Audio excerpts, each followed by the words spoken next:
They marched through bullets. They knelt in hunger. They screamed through hashtags. From colonial brutality to digital revolutions, Kenyan streets have echoed with cries for justice. This is not just history. This is the soul of a nation that refuses to be silent. These are the top 10 most powerful protests in Kenyan history. In 2016, the nation was in pain. Patients gasping for help. Hospitals without doctors. Emergency rooms turned into morgues. For 100 harrowing days, Kenyan doctors walked off the job. Not for fame, not for wealth, but for dignity. And an end to 120-hour work weeks, broken contracts, and crumbling hospitals. The government jailed union leaders, called them selfish, but the doctors held firm. After it all, the implementation of the 2013 collective bargaining agreement, which led to better remuneration and risk allowances, improved working conditions, and a more structured career progression for doctors.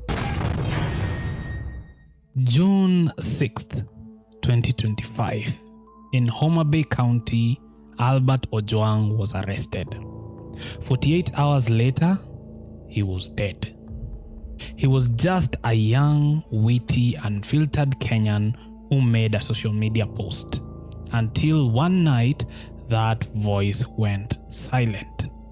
The official report? Suicide. The truth? Blunt force trauma, broken ribs, and a tortured body. And then Kenya erupted. Gen Z hit the streets with hashtags, placards, fire in their veins, demanding for justice and an end to police brutality. Although the investigations are ongoing, Kenyans keep a watchful eye for the verdict and that the perpetrators will be brought to justice. What began as a peaceful vote on a new constitution turned into one of the bloodiest political awakenings in modern Kenya. In November 2005, as Raila Odinga led the Orange campaign against the state's proposed constitution draft, Kisumu became ground zero for protests. 58% of Kenyans said no, and the celebrations turned into bloodshed. The result? A major political blow to the then President Mwai Kibaki. ODM was formed, and a deep ethnic and political division emerged. Another election. Another Raila loss.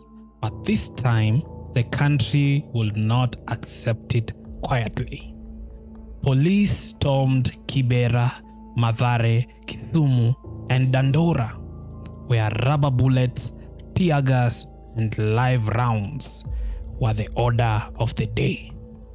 The dead were mostly young, mostly those living below the poverty line. Then came the moment of shock, the moment that shook the world.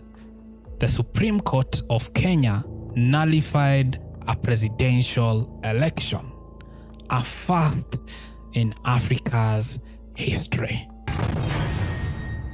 They carried the colonial economy on their backs, yet lived in slums, starved, and died at the docks.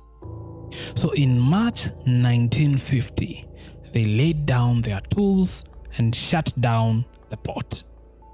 For 9 days, no goods moved, no ships were loaded. The British panicked. They tried bribes, it didn't work.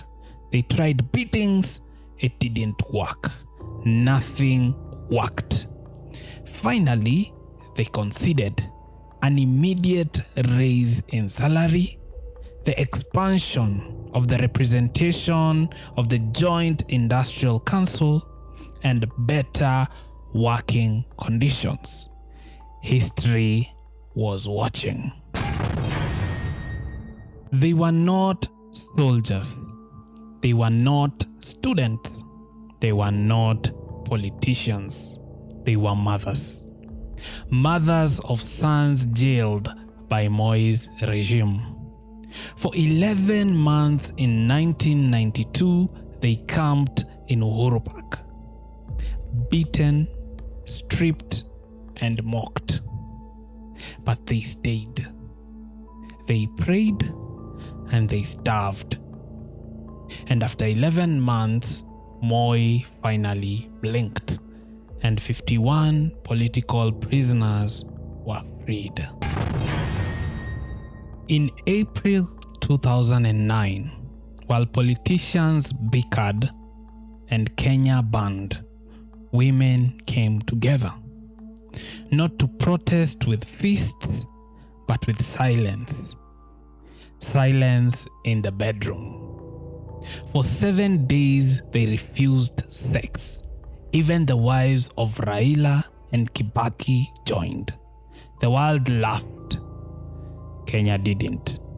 A week later, the two leaders reconciled, and a national crisis was averted.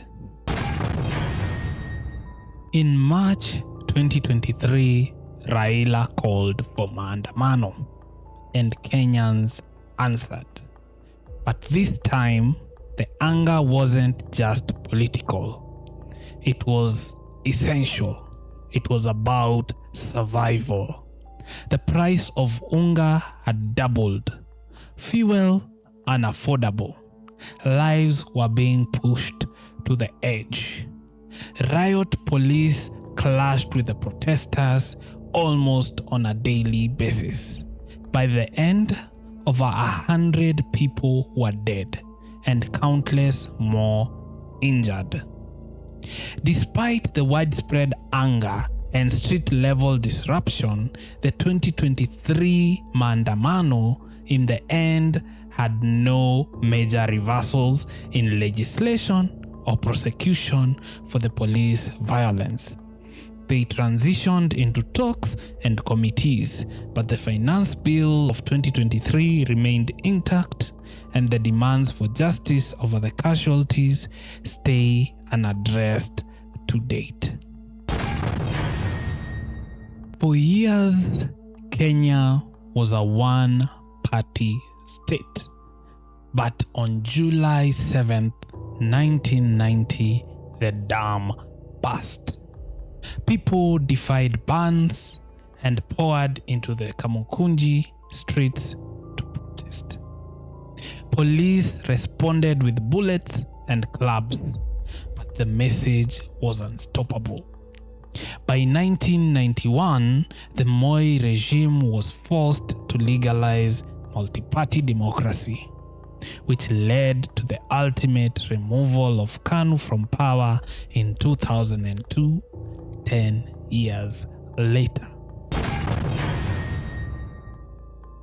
In June 2024, with no leader, no party, no bribes, no tribes, young Kenyans, the Gen Z, with the TikToks, memes, and hashtags, stood against heavy taxation on the 2024 finance bill that threatened their dreams.